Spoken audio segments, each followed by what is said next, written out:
Olá, gente.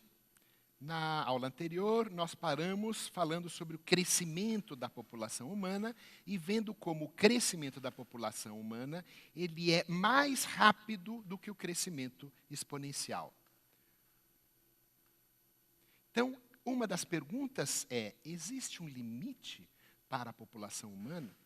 Então, houve vários estudos simulando a população máxima de seres humanos tolerada na Terra, que está representado por cada um desses pontos aqui, ao longo dos anos em que foram feitos esses estudos. Vejam como a variação dessa capacidade de suporte da população humana é muito grande. Então, na verdade, não há uma resposta final sobre se existe um limite para a população humana. Será que não há? Ou será que esses estudos são parciais, são uma grande ficção? E, na verdade, nós sabemos muito bem que há limites para a população humana. Vamos ver o que a ciência pode nos ajudar nessa questão. Então, essas estimativas foram feitas nos últimos 350 anos e mostram imensas divergências nas previsões, entre 1 bilhão e 1 trilhão de habitantes, 1 bilhão e 1 trilhão de habitantes para a população humana. Então, mesmo com os avanços tecnológicos, o crescimento populacional tem diminuído. Então, isso significa que, independente de haver ou não limite, o crescimento populacional da população humana está diminuindo, que é o que está representado por essa parte do gráfico aqui. Só que, mesmo assim, o tamanho da população tem sido cada vez maior. Nós vamos ver que, na verdade, há uma grande disparidade na taxa de crescimento populacional entre regiões do mundo. Então, a taxa de crescimento humano, aqui representada desde 1960 até 2014, tem mostrado um certo declínio. Aqui vejam que 1960 e pouco tem uma grande diminuição, que é devida à grande fome ocorrida na China.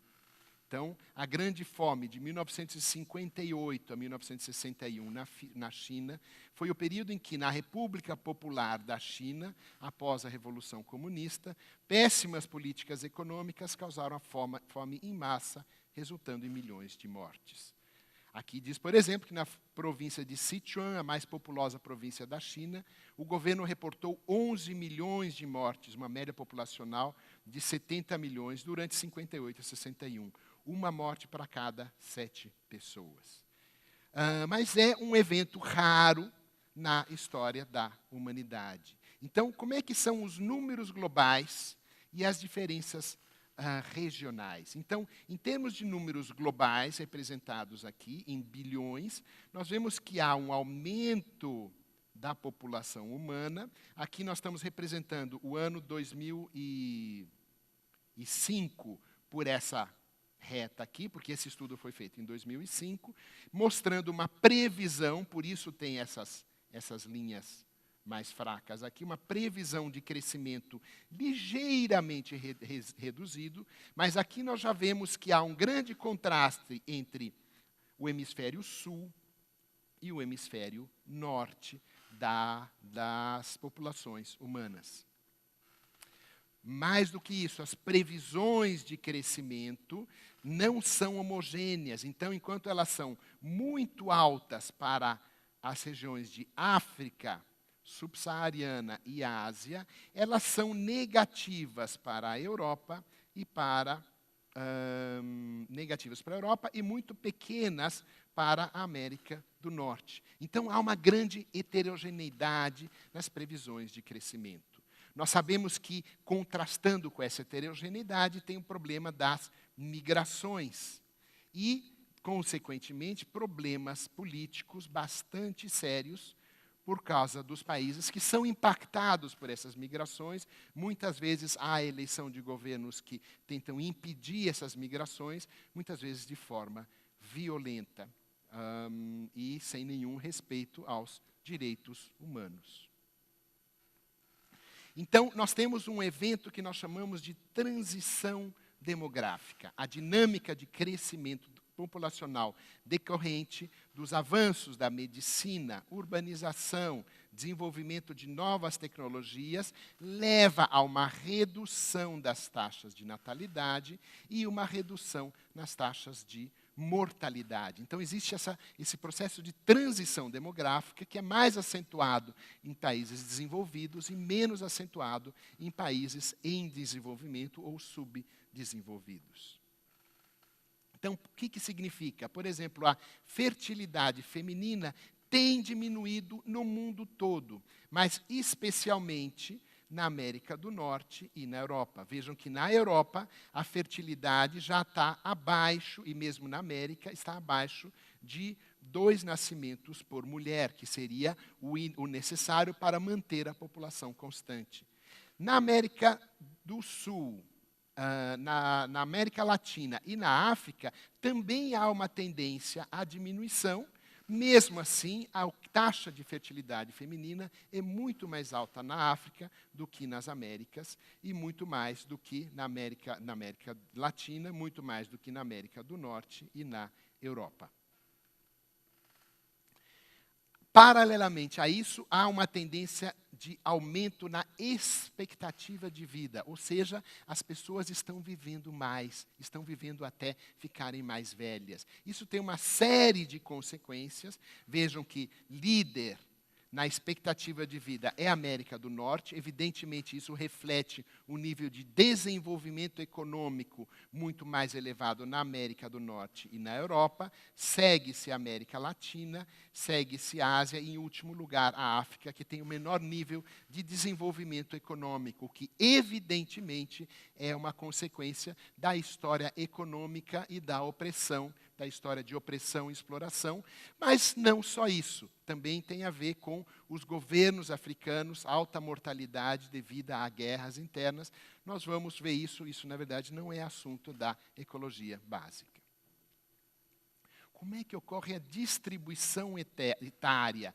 Tem havido um aumento dos idosos, especialmente nos países desenvolvidos. Então, os países menos desenvolvidos, representados em verde, têm uma pirâmide etária em que a base é muito larga. Então, as pessoas com menor idade, os mais jovens, são muito mais, têm uma população muito maior do que os mais velhos. Enquanto que nos países mais desenvolvidos, essa pirâmide etária tem uma base muito estreita. Nós temos muito poucos jovens e um grande predomínio da população mais velha.